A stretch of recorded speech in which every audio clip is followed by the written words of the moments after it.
Welcome grade 7s. We are going to do natural sciences practical task.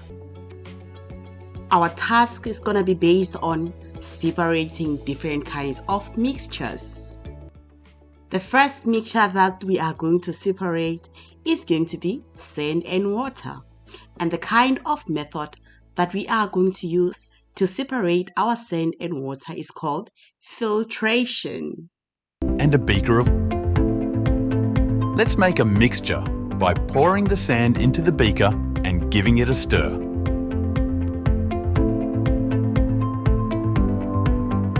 Now we have a mixture of sand and water.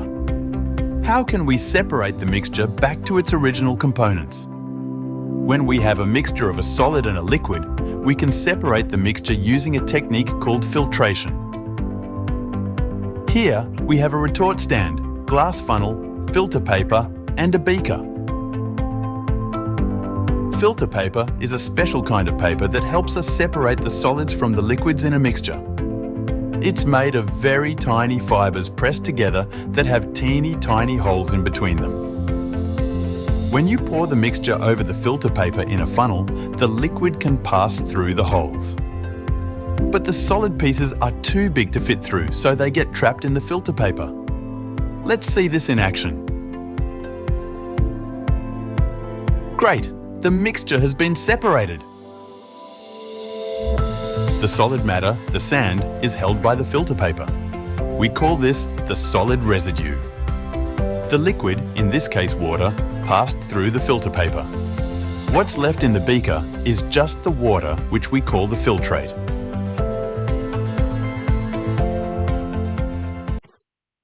Now that you have seen how the experiment was done, let's go through the things that we have observed in our experiment.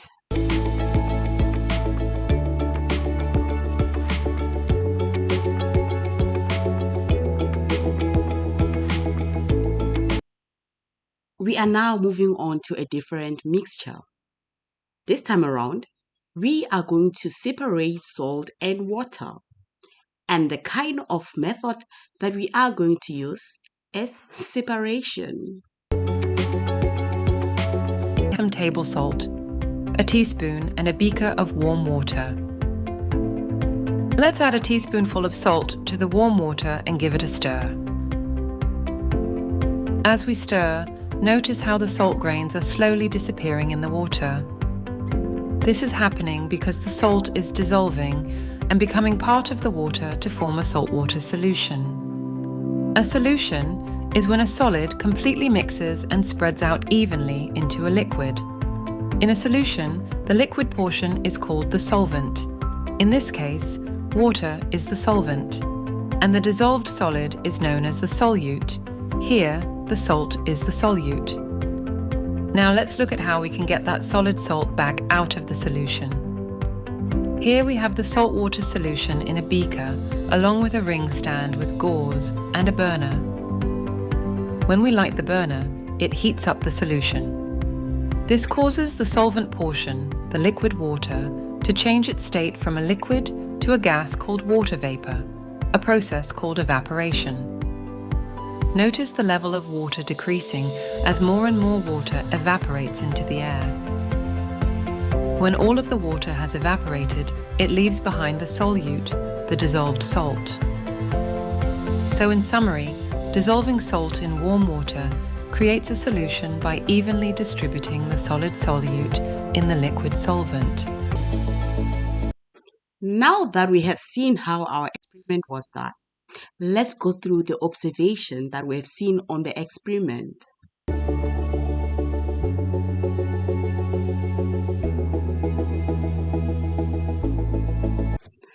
Now we are moving on to our third separation method. This time around, we are going to separate iron filings and sulfur. And the kind of process or the kind of separation that we are going to use now is called magnetism. So now we have our iron filings and sulfur, which we are mixing in a cup. Now we're going to pour everything into a dish. And then thereafter, we know that ion filings are magnetic, meaning that they can be attracted to magnet. And from here, we have to let the magnet through over the plate. As you can see now that the ion filings are getting attracted to the magnet. So this simply means that our filings are. This is because that the ion filings are. Now that you have seen how the separation was done, let's go through our observations.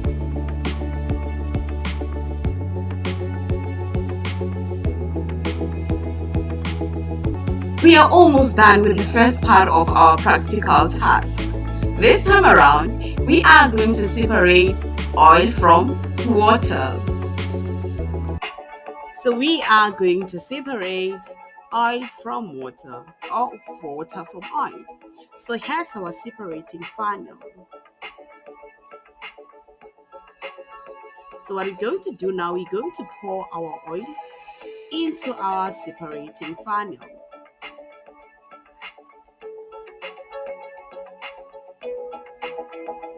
Thereafter, we are going to pour our water into the separating funnel. As you can see that everything is mixed up. So here's our mixture. After a few minutes, you will see that the oil is going to float and the water is going to be at the bottom. The reason for this is because the water and the oil have different densities. Water is more dense, while oil is less dense. That is the reason the oil floats, while the water is at the bottom. After everything has settled, we are going to open our separating funnel. So now we're opening our separating funnel. As you open it, you will see that water will start coming out into the beaker.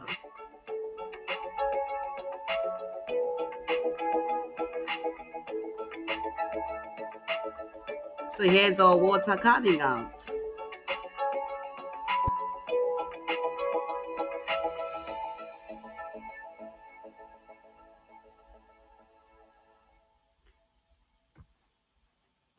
So now that you can see that our water is almost out, everything is out now, right?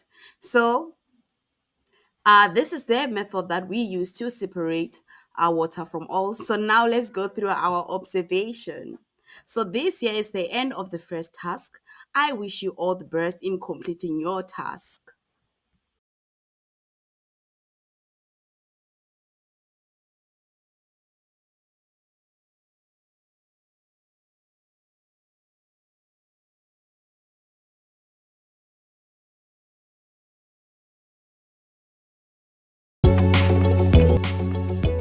Welcome back, grade 7s. Now we are moving on to chromatography.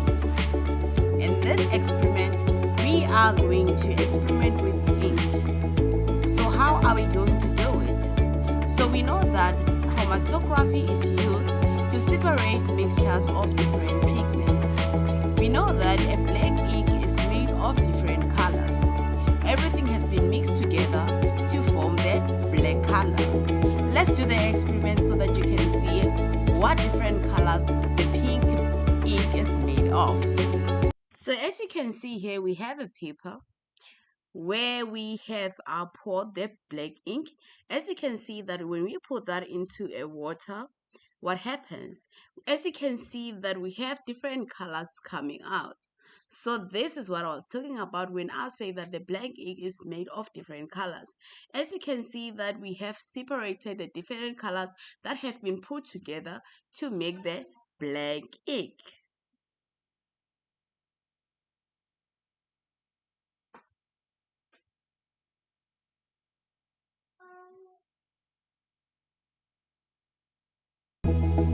Now that we have done with the practical task, let's look at the observations.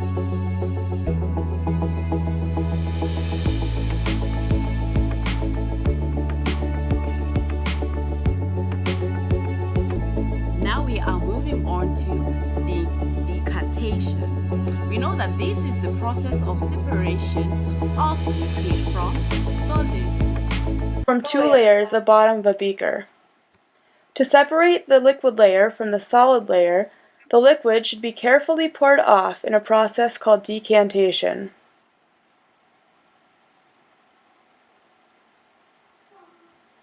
It is typical that some liquid will be left behind with the solid. Now that you have seen how the experiment was done, let's go through the observations.